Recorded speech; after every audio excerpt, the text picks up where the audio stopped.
Welcome back to The Vibrational Shift. I'm your host, Joanna Olivas. Today's episode feels especially close to home, most importantly because we're sitting down with the owner of where our home is at. It is inside of Pink Moon, a space that's become so much more than just a studio. Pink Moon is a modern third place for women and moms, a place to work, play, move, gather, exhale, and be supported in the real, beautiful, messy, ever-changing journey of motherhood. This episode is also sponsored by Pink Moon, which feels so aligned because so much of what we explore in this conversation is the heart behind the space itself. Community, connection, visibility, and what happens when women are given room to be fully seen.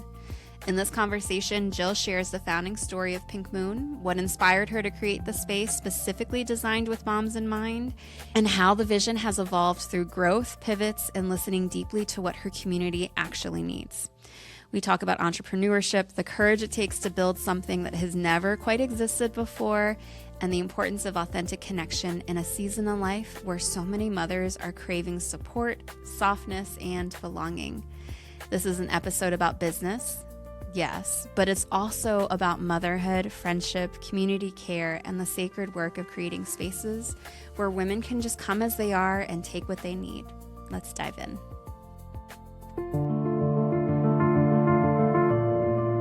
Welcome on. Thanks. Vibrational Shift finally made it happen. It's so funny because in the same vein, we literally see each other every day. Every day. And you got me lunch yesterday. And it has taken us a very long time to make this happen. But that just goes to show you get busy and it's hard to carve out time to actually sit down and focus on something, even when you're in the same place. So I'm happy to be here. And I've been watching you have other people on and I'm like, I'm going to do that. We'll do that soon. Yeah. It'll happen eventually. And it did. So thank you for having me. You're welcome. So can you tell us a little bit about yourself beyond your resume? Who's Jill? Who are you?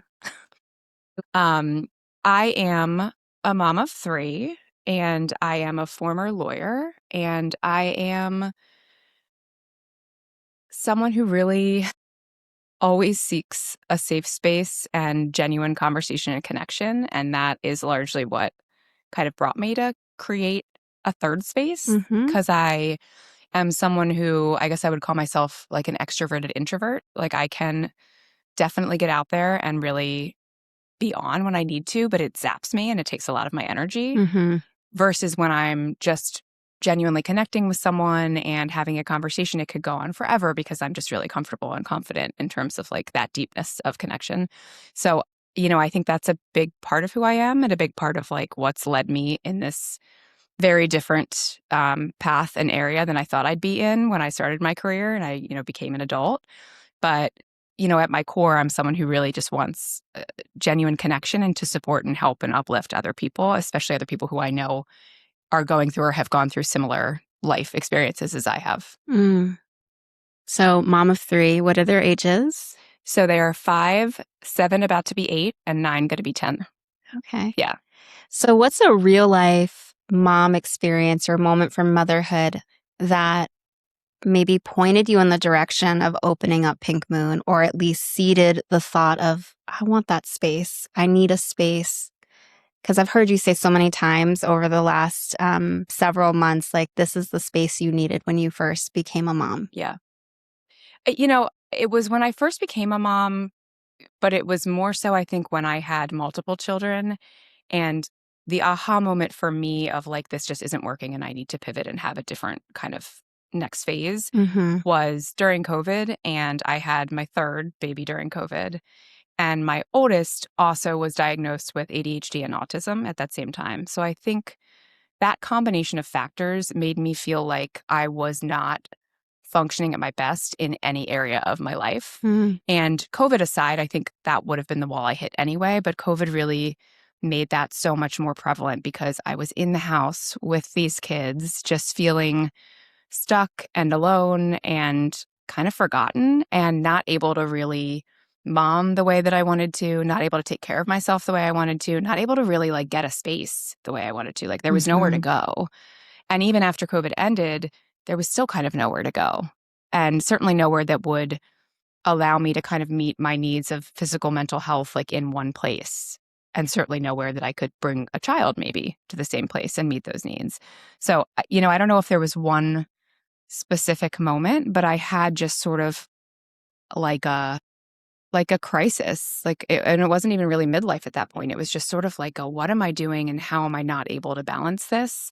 And if that's the truth, is everyone else dealing with this too? And I sort of started asking that question and just like dipping my toe in other areas of like, well, if I were to go down a path of, getting my yoga teaching like ability, like what would that look like? Like how would I start to kind of color outside the lines in my legal practice? And as I had those conversations about the reality of how hard motherhood is and like real talk motherhood, not like everything's great at the bus stop. Like, yeah, and the spring break was fun. Like spring break's not fun. It's hard. You know what I mean? Like once I started having those real conversations with people, I was like, oh, there is such a need for a space that allows women to just like, we always say, come as you are and take what you need. Like it just didn't exist. And so this sort of like tickle that I couldn't really get out of my head entered my brain of like, let's stop screaming at the cloud about how hard everything is and let's stop feeling frustrated about it. And like, what would I actually do about it if I could do something about it? And that was the little like kind of tickle that led to more of research and development and then more of looking around and seeing what else existed. And then ultimately looking for a space and like being like, could this actually happen? Is there such a place that can actually like fit the model that I have in my brain?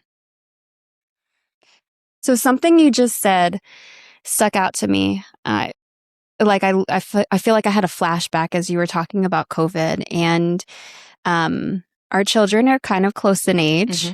Your oldest is just a little bit younger than mine, and so that would have made your oldest like what, 3 or 4 during COVID? He was 4. I had Tyler in COVID. I had her in 2021. So I remember she was born and then they were 2 and 4. Yeah. So I had a newborn, a 2-year-old, and a 4-year-old. Yeah. I feel like COVID was such a time of people just like really realizing like it gives you so much more perspective on like, what do you want out of life and what do you need? And right now, when you were talking, I had this flashback. I was pregnant because I had my youngest, I had Sage in October of 2020. And I remember being pregnant down at Rock Creek. Violet was she had just turned 5. And, the whole world felt like it was falling apart.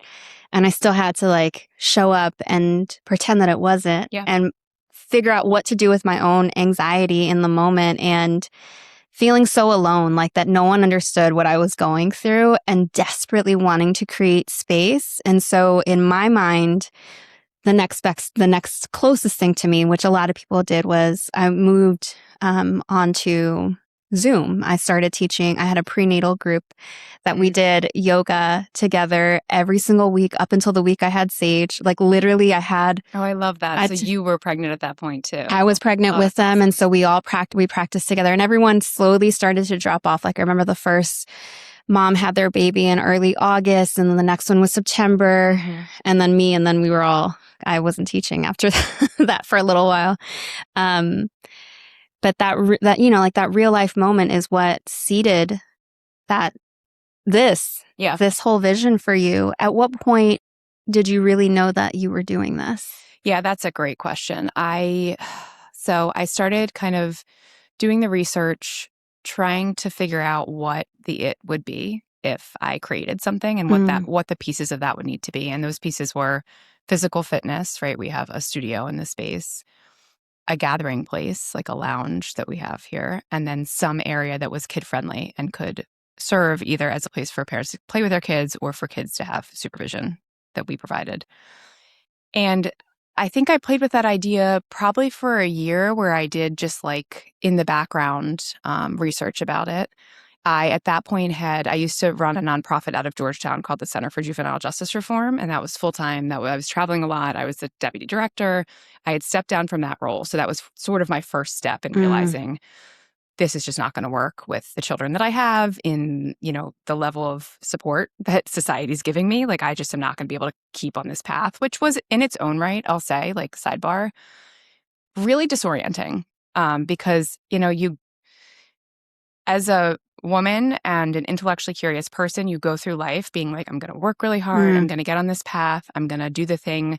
In my case, that was some sort of public interest law. Like I always, I went to law school. I knew I wanted to practice, but I didn't want to work for a corporate firm. I wanted to work for a nonprofit or for, like I represented kids in the juvenile justice system for a long time.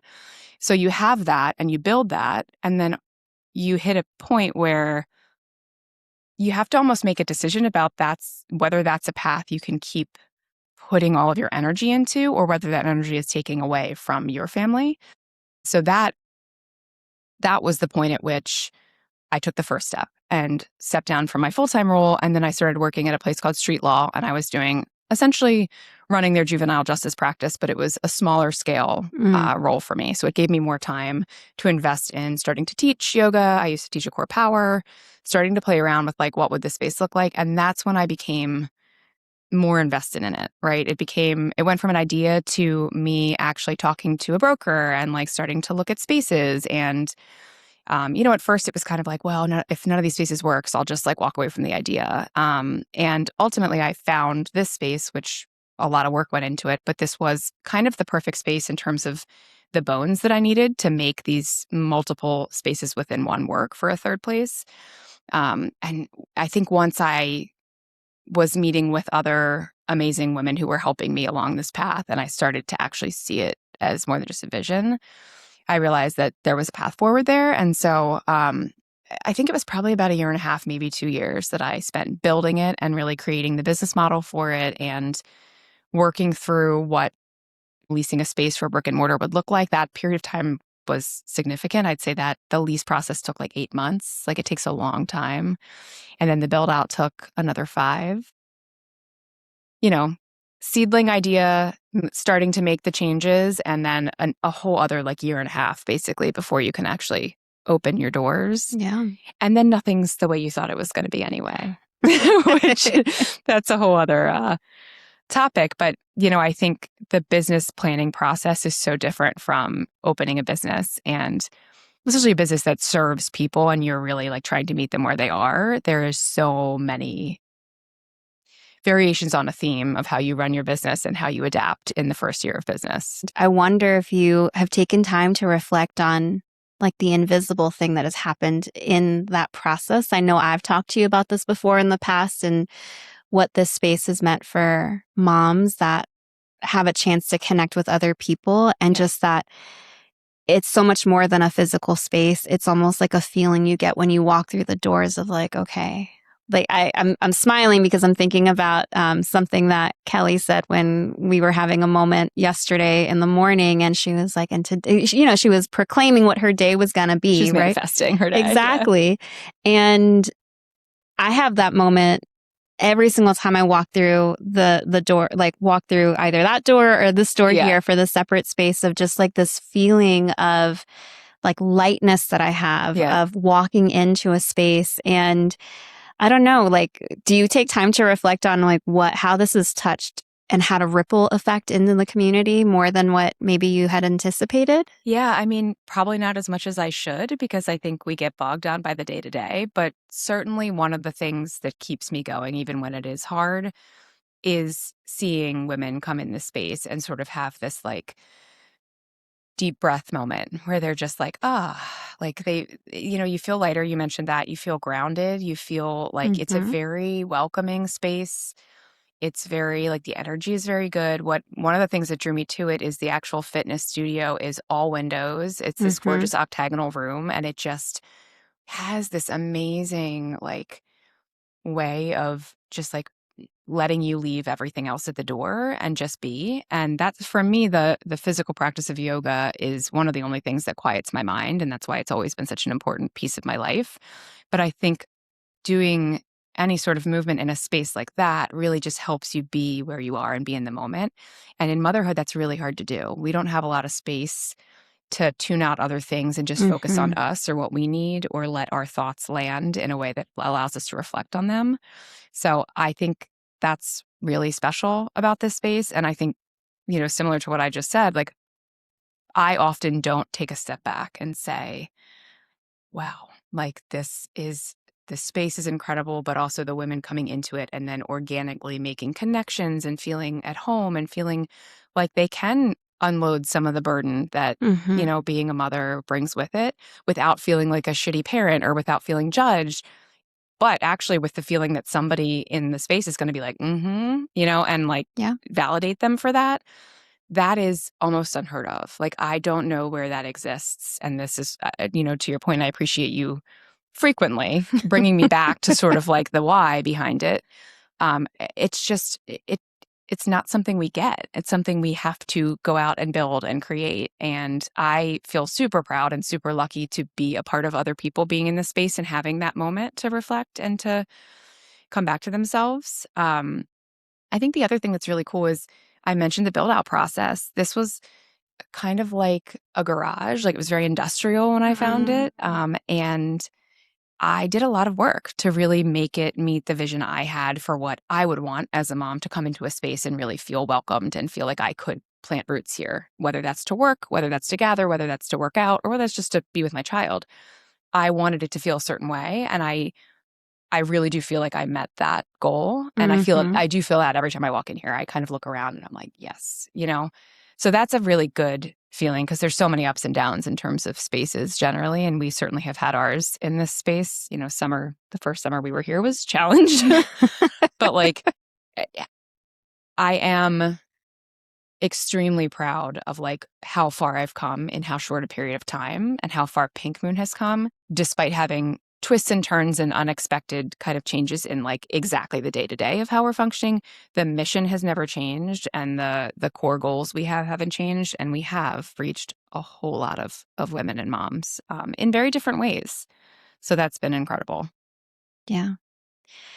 There is that lightness feeling, and hearing you talk about what you wanted it to feel like when you walked through. I mean, that room is beautiful because of the amount of light that comes in.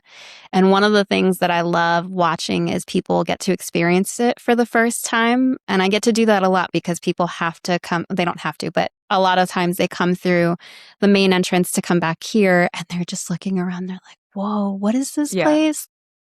I hear you like, do you want to check it out? I'm like, oh, look, you can rent it out too. Yeah. But one of the things that I also personally love, because I also teach here, is the BYO baby class. I was newer to the BYO scene.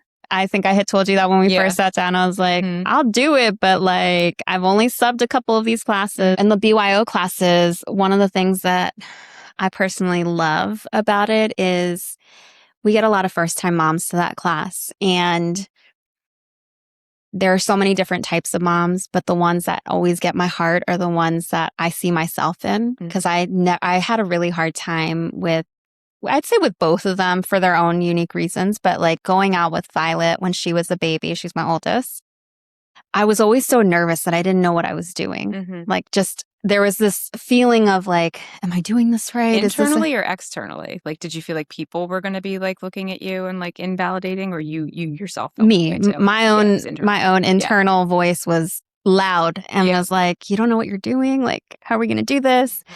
And I would get flustered a lot. And when I see moms that come into the space sometimes, and you can tell that maybe they haven't been out with baby as much, and they're trying to calm baby down, I always let people know in the beginning, like, this is your time.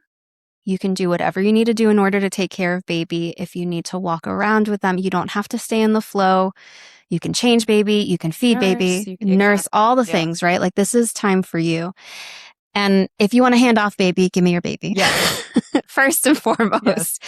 And the ones that like I can tell want to, but like are afraid of maybe potential judgment, I'm like, give me that baby. Yeah. And, watching them like get to really settle into their practice. And I'm just, babies hanging, like, it's of course, as soon as you hand off your baby, then they stop crying, right? And they're like, 100%.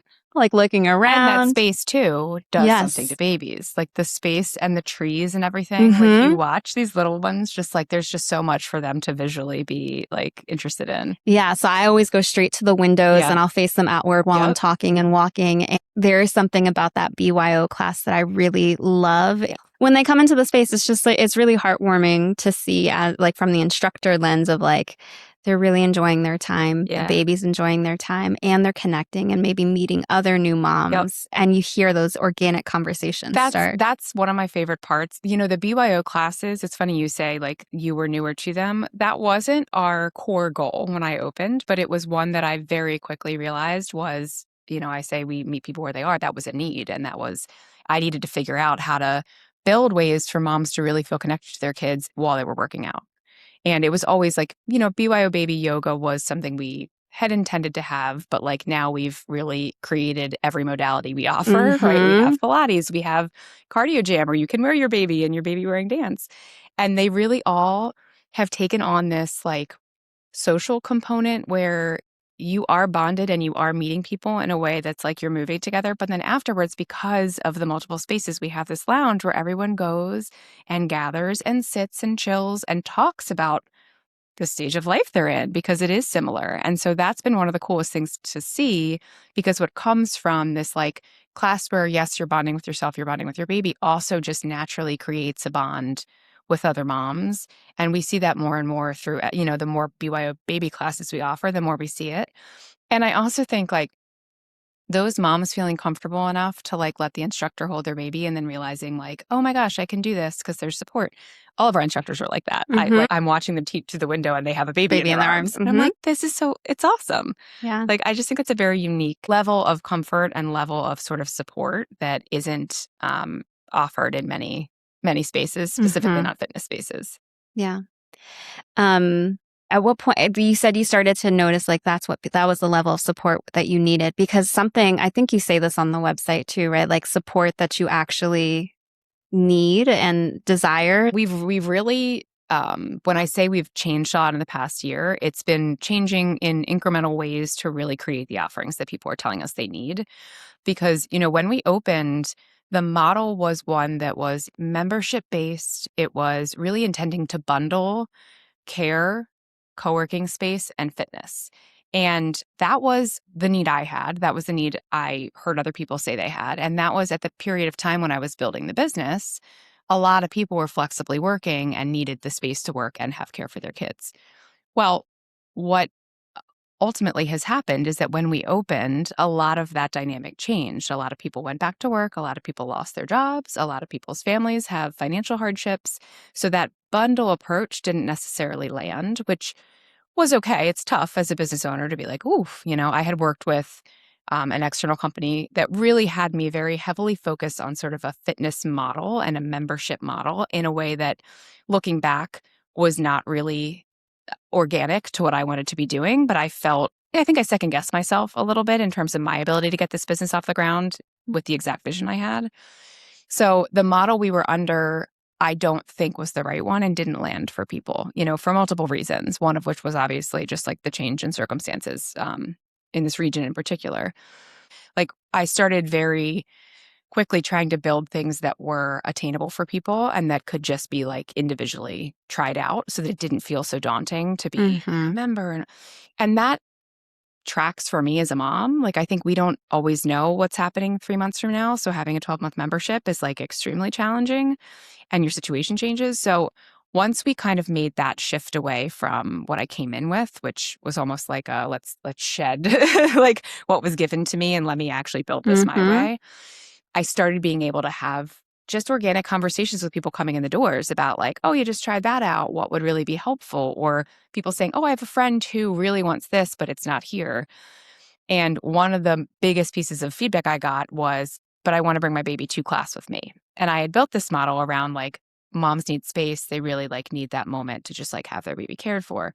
But I hadn't really focused in on the immediate needs of moms who've just had babies. That was always, in the same vein of what I wanted to do, but I was focusing more on moms individually and not moms in the first newborn stage and then needing some more individual.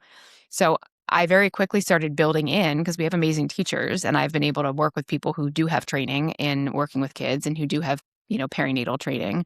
So we just started kind of offering like the bring your own baby. And it, we had a cute, like, BYO is like a cute kind of tagline for that. But that's been one of the pieces that has just really, really landed with people. And so it's grown. It's organically grown. Like, obviously, if something's going well and people are bringing their friends and we have people from moms groups who come in together, that's what we want to see. That's the community we're looking to see. So we now, as I mentioned, bring your own baby versions of all of our classes. And we are about to launch a new moms group where we have like a circle cohort. And that's led by a postpartum doula. So that offers an additional layer of support. We just finished our Bump to Birth resource fair. So, like, we're honing in more on the amazing providers that we already work with and bringing them in contact with either pregnant or postpartum moms who are going to need support. They're going to need that expertise at some point in time. We've all been there. Like, and this way of meeting people and being able to almost vet them and see what the vibes are like before it's midnight and you're like on your phone trying to figure out like a lactation consultant because you feel like you might have mastitis. Like, having those connections in advance and being able to create them through this space and through amazing women providers that I've vetted and I know personally has been the next layer of that and has been organic growth that I am so excited to step into because I can see the benefit for everyone, and it just continues to pay dividends. Because if you start out your motherhood journey feeling supported, feeling like you have the experts that you need and you've had the conversations before it becomes an emergency, you're going to keep coming back and you're going to feel more confident to where you don't second guess yourself as much because you've been surrounded by people who are there to support you. And I think that is so much of what I was feeling that led me to create a space like this. Is just like, other people are going through it. It's hard. There's space on the internet for people to kind of like join together, but to actually like have a place where you're like going through it with others, it makes you feel a lot more confident to be able to take it on. There's something about being validated and feeling seen and supported that just changes your way of learning how to mother. I think there's an interesting relationship there between the learning how to mother and the community building aspect of what you've been doing, or at least what I've been witnessing you doing, right? And I think when you start to think about all of the different providers that you've started to connect the dots on, like that Bump to Birth, there were so many people here, like guests, awesome. Guests that came and also providers. When you think about the community building aspect of what you've been doing, like what's one of the biggest lessons you feel like you've learned about that? The things that have worked really well and the relationships that have blossomed into, something as big as Luna Sound Lounge, like starting here, or, as small as just a new provider coming in, are those conversations that I have with another female entrepreneur who's doing something for moms and they organically develop into something. I think that my biggest lesson is like trying to push some linear path that you have in your brain of like, this is where we're supposed to go, or this is how the business is supposed to look, doesn't really ever work, especially not for a business like this that is so like meeting people where they are and just understanding what people need is so important. You really can't go into it with like, a roadmap that you expect to actually follow religiously. It is like motherhood. Whatever I said yesterday, like, this is truly this first year, but I think business in general is like it's never going to go the way you think. Yeah. It's not going to be like the path you thought you'd be on, but you may take a turn somewhere where you find like the right path. And I think that's been my experience. Like, I meet these incredible women who find their way to this space either randomly. I had someone come in the other day whose daughter was getting a haircut and she just wandered up here. And now I'm in touch with her and sort of her community, and she's active in the Down syndrome community. So we are bringing in like some sensory like classes based on that connection. But those are the connections that you start talking, you realize you have some things in common, you're just vibing. You and I definitely had the same experience when we first met. And then it gets into like, okay, here's my background, here's yours. Where are we both going and how do we support one another? And those pieces are what then builds the blocks of community and builds the shape this is taking, which is not just a space where we offer fitness classes and co-working, but truly a hub for other businesses to connect in, grow organically, and then also serve the same population that we're serving. So it starts to just sort of like, almost like roll. And you have to let that happen through those natural feeling conversations and organic next steps rather than being like, okay, I have a goal from this meeting and we're going to work together this way. Like, it just does not unfold that way, I've found. And that feels a little sticky, but I think that's my biggest takeaway is like, it's supposed to feel sticky. And if you let it actually like unfold the way it's supposed to, those are the things that start to work really well. And that's what you can build the building blocks of a business on. You have to be committed and okay with growing, because growth and evolution are never comfortable. And it's as soon as you kind of like No. let yourself say, you know what, I think for you as a founder, as an entrepreneur, you may not go into this realizing how uncomfortable it's going to be in certain aspects. But I think the minute that you, or at least my experience has been so far, that the minute that I have said, this is going to be uncomfortable, there are going to be parts that stretch who I think I am, what I'm supposed to be doing.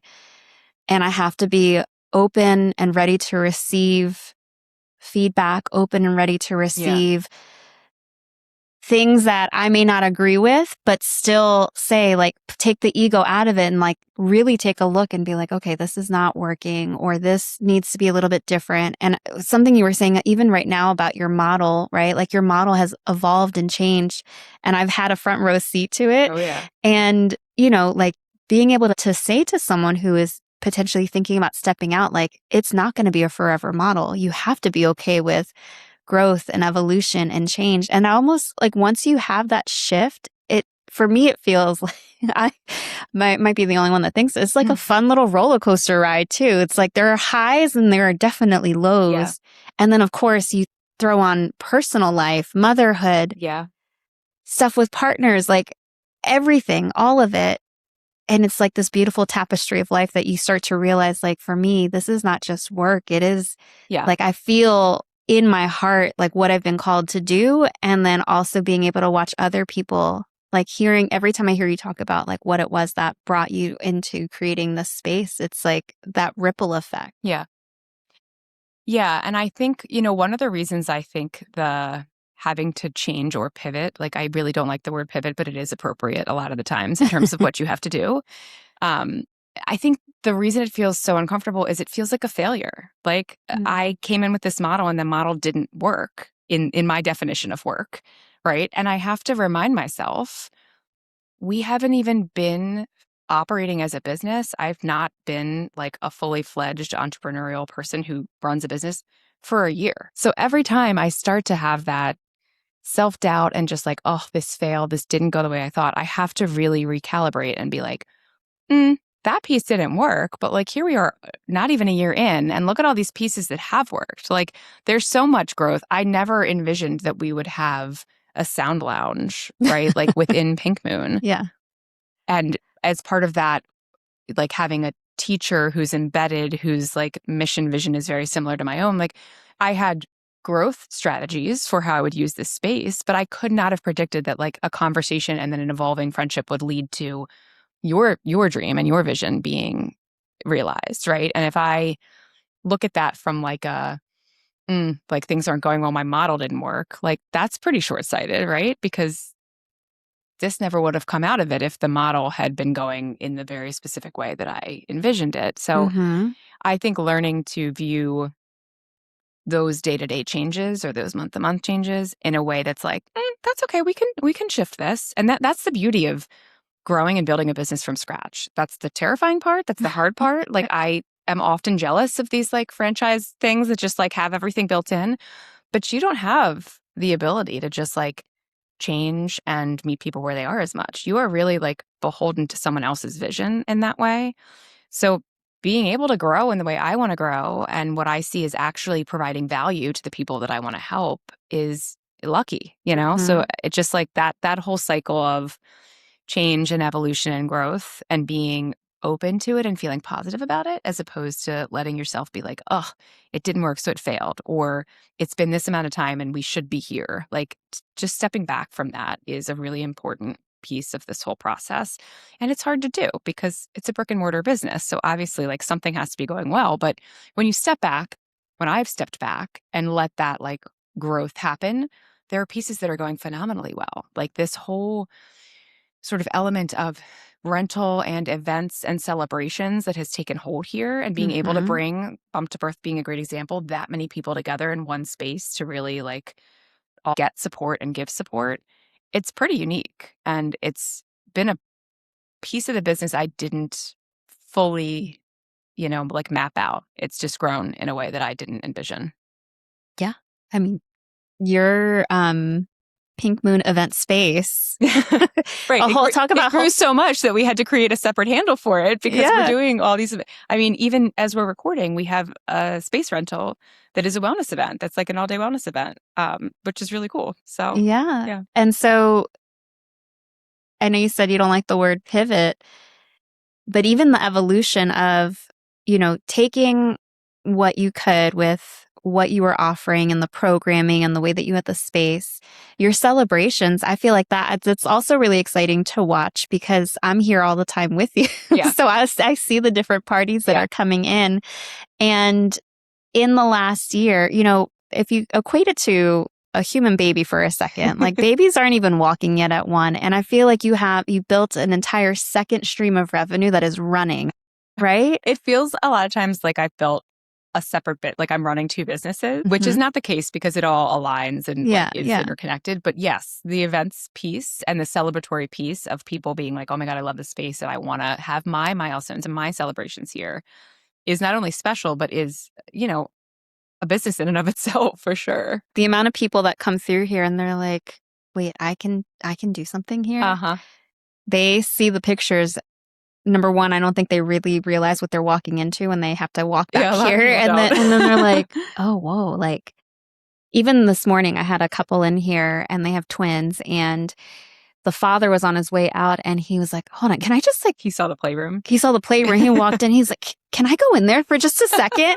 And he's like touching the books and he's looking around. He's like, this place is awesome. He's like, we got to bring the kids here, to his wife. Yeah. And I think the other part that I'm really excited about with the celebrations piece is, I've had the chance to host, I did a 50th birthday party recently in there. And it was really exciting to just watch. I love doing those more curated, private sessions, but also knowing that something that is near and dear to my heart, that we are going to start to bring it in here as well with the mother blessings. Mm-hmm. I think that is, like for me, it's like, what better place to do it at than at Pink Moon, where like everything that you mentioned about the curation of the different providers and the community, and knowing that you're also now launching these mom groups, it's like this insulated package that you're handing people. Like they can come and celebrate this next chapter of their life, but also know like there is a physical location you can come to. Yeah.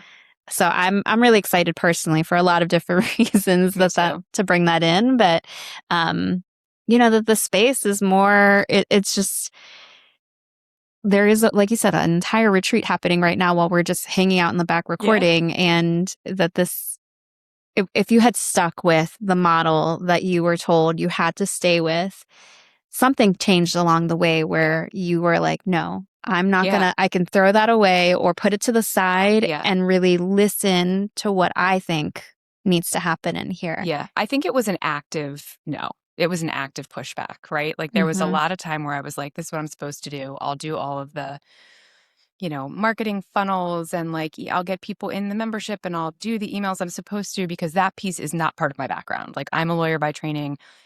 When I tell you like the lease negotiation process, I was able to help with that because I could like review contracts pretty well. But, when you get into sort of marketing and like getting people in the door initially for a business, especially one that's based around like physical fitness or membership, that was not my specialty. And so I really did seek support around that. And it took a lot for me to say, I've put this much, like I had really invested in this concept, both financially and just sort of like all of my modeling was around that. I had to actively be like, this does not work. This does not feel right.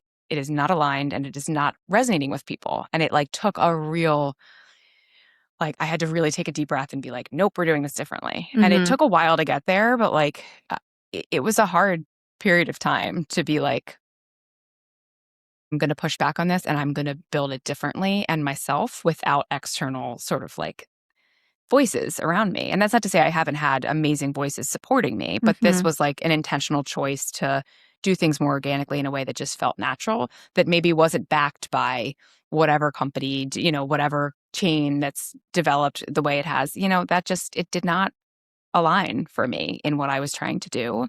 And that's okay.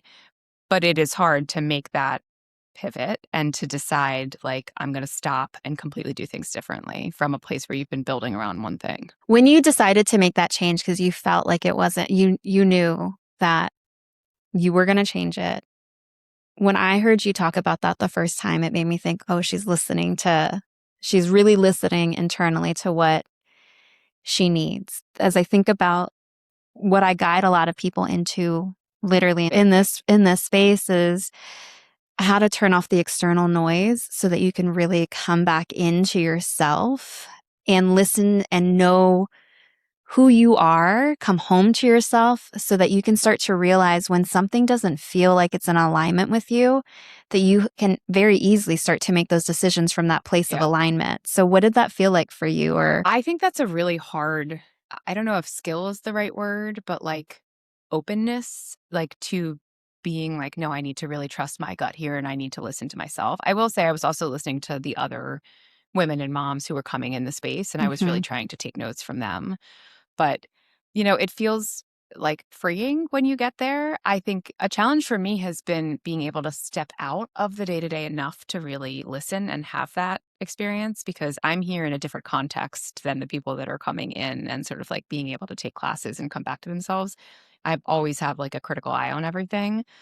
So for me, it's been really important to like reground and regroup and be like, why did I do this? Like, why did I give up everything? Why did I put so much into this? Like, why am I here on weekends? One of the cool parts of this business is that I built it to be friendly to my kids. My kids come with me. You know this. Our kids play as we're cleaning up from events and our kids are playing hide and seek in the other room. Like my kids are helping check people in like on weekend events. So that all like feels really good. But the times where I feel like, it's harder to keep my focus on the direction we're going is when like I am pulled away from my family to do something for the business in like that, that wasn't my intent.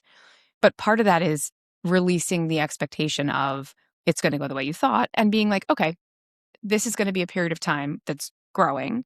And then I will be able to align this more with what I need for my family. But it remains grounded in sort of like what I want other people to get from it. And then like what I want to be able to show my kids and what I want them to understand what this space is and the value of me not just being in a legal career where I'm like stressed in every single way and they don't know what I do anyway. I actually really loved my job. I loved being in the nonprofit space and juvenile justice reform specifically. But it pulled me in a lot of directions that were uncomfortable and I did not have control over my schedule or anything else. And with 3 kids, 2 of whom are neurodiverse, the needs there you have to just have a little bit more ability to meet your kids where they are. And so that's been like, I've had to really listen in on what I need personally and what the business needs. And those 2 things are not always totally aligned, but I am building this from a place of what I needed initially. And so I continue to use that as a driving force to kind of guide where we're going. Hearing you say that makes me think about like maybe there are unspoken boundaries that you've created for yourself, or maybe you've spoken them and you know exactly what they are. If you had to name what some of those boundaries are for you, like maybe it's when you realize, like you were saying, you realize that work has pulled you away from meeting the needs of your own family. Are there any, like, what are those tangible things that you're like, this is my hard no, and I know that it's time for me to like take a pause because whatever is happening in the space at Pink Moon, that can wait until tomorrow. Because I think that's a boundary that a lot of moms, entrepreneur, not entrepreneur, like can be really hard, especially if you go from having a really fast paced career and then all of a sudden you're a mom now and you're like feeling that tear between professional life, home life. I think it's a practice more than it is like a hard and fast, like this is my boundary. I think it's a practice in establishing boundaries and being like, that didn't feel good when I did it that way, right? It didn't feel good to miss my daughter's soccer game because I was here like setting up for a birthday party. Like, how am I going to continue expanding the birthday parties, of which they're amazing and I love families celebrating, but like me take myself out of it a little bit, right? Because it doesn't always have to be me doing it. I think things like that are personal boundaries. Those are boundaries where I'm like, okay, the boundary is going to be that I don't miss my kids' activities, like to be running activities for other people's kids. I think other boundaries are really about my time. Being a business owner who is extremely involved, like it's me at the front desk you're getting. It's me. Like I'm here all the time, which was part of the plan. There's nothing wrong with that. But I'm not here in an office in the back where somebody has to go get me. Like it's me. Like I'm here. You're coming in. When people are like, what's the space? I'm like, well, I'm the right person to tell you because I'm the founder and owner. Like I'm trying to be wiser in the way that I divide myself and my time so that I have room to step back a little bit too and grow the business from the outside in. Like I am in the business a lot, but I think, we started out by talking about how this is a very unique concept and it doesn't really exist. This should exist. It should exist in more places than just Bethesda, Maryland, right? My ultimate goal is to have it exist in more places. I don't know what that looks like yet because we've been here for not only, not even a year, and there have been pivots and changes, but in the back of my mind, I know there is growth to be had, and I know there are ways to make this a concept that can be replicated and that can give other women the chance to have a space like it.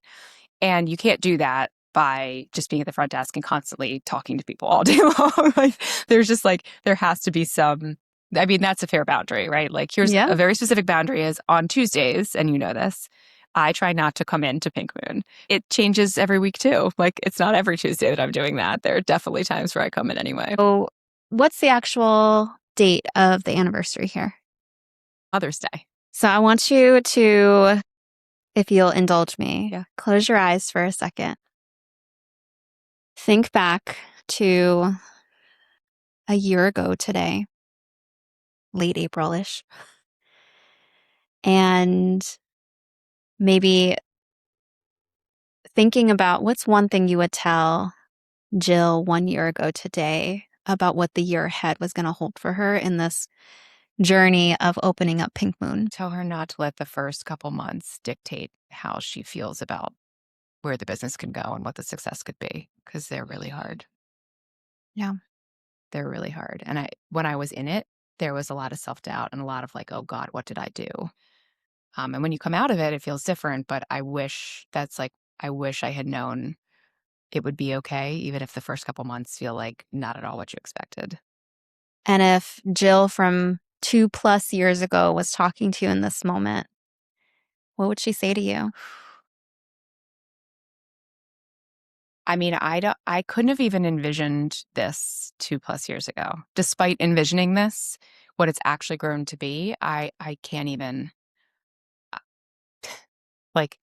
trust yourself, I think.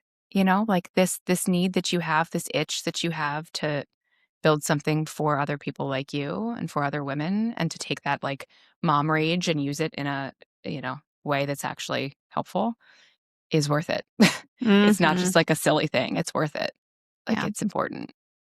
All of which I know, it, but hearing that validation, it's almost like I need someone regularly to tell me that. And you actually serve that role sometimes. You're like, just stop and think, look around. That's what the me a couple years ago would tell me now, you got this, you can do it. Because the path to taking on something wholly new is so scary, right? You go from doing one thing really well, especially as a lawyer, you're like, I know how to do that one thing really well. I know a lot about juvenile justice. I feel pretty good about this. To every day being okay, now I am going to be a marketing expert. I'm going to build a website. I'm going to figure out how to run a CRM. I'm going to do all this back end tech stuff. I'm going to, it's just constant. And then there was a lot with the building itself that I was I'm going to learn how to put this up and fix. They're just constant new things you're learning as a business owner that can make you feel like you're failing if you don't actually check yourself and be it's really dope that I just learned 10 things in one day that normally I wouldn't have had that opportunity because I would have just been doing the same thing I already knew how to do. Right. Last one. Close your eyes. It is May 10th, 2031, 5 years from now. What does that Jill have to say to you in this moment? Oh my gosh. The sky's the limit. Yeah. Just, we've found our footing and you're doing a good thing and you can feel it. The organic nature of it growing and evolving is very real. Stick to it, trust it, and good things will come. Good things will come. Great things will come. You just have to remember to come back to that voice. Let yourself go back and go forward in time to access it, to access that piece of you inside that's like, there is something. And I've felt this for myself, like there is something inside that seedling of a thought that you had, you were touching into the future, right? And I feel like we can touch into different parts in time. And when you feel that spark, you feel that sensation of, you might meet someone that walks through the door and happens to mention something like yesterday, right? Where you can feel like, oh, there's something here. Coming back to that sensation, stay connected to that 5-year version of you. Yeah. Because you've created and built something so beautiful. And I know I sit back here every day, all day, and I'm just like, wow, this is such an incredible space to be able to be a part of. And, you know, like I do bring people through the space intentionally on that way. I'm like, look at this beautiful thing that is created out here. And it's for you. You're a mom going through a lot of different things. Like the amount of people that come into the Luna Sound Lounge for child loss, infertility, like the amount of things that people are walking through this world with, and being able to walk through this space and feel like there is a community ready and waiting to hold me. Yeah. There's nothing like it. Yeah. It's just the power of what that is. And so I'll continue to be that voice of like, Jill, you've created something very beautiful. You may not get the chance to sit back because you have to go refill the toilet paper, Right. but like, let me tell you, this space and what you're envisioning and remembering to stay connected to that past part of you and the future part of you to meet you here in the present moment is going to be like magic every time that you can access that, because that's sometimes what we need. Like when you feel like things are not going the way that you anticipated, it's like, all right, well, let's see, where does it take me and where does that path lead me? Yeah. No, it's so important. So I'm happy to have you here to keep bringing me back. Where can people find you? I mean, not physically, because that's a whole nother conversation of like, you go left, you go up the stairs of Chipotle. Just look at getting here on our website, because we've been really, really intentional about the directions. But no, you can find me literally here every day, except Tuesdays. But social media, I am just Jill Adams, and our handle is at Pink Moon Moms. And then we also have at Pink Moon Event Space as well. Because if you want to have your celebration here, if you want to come here and do a birthday party, rent out the space, all the things are available. Yeah. And then pinkmoonmoms.com. Mm-hmm.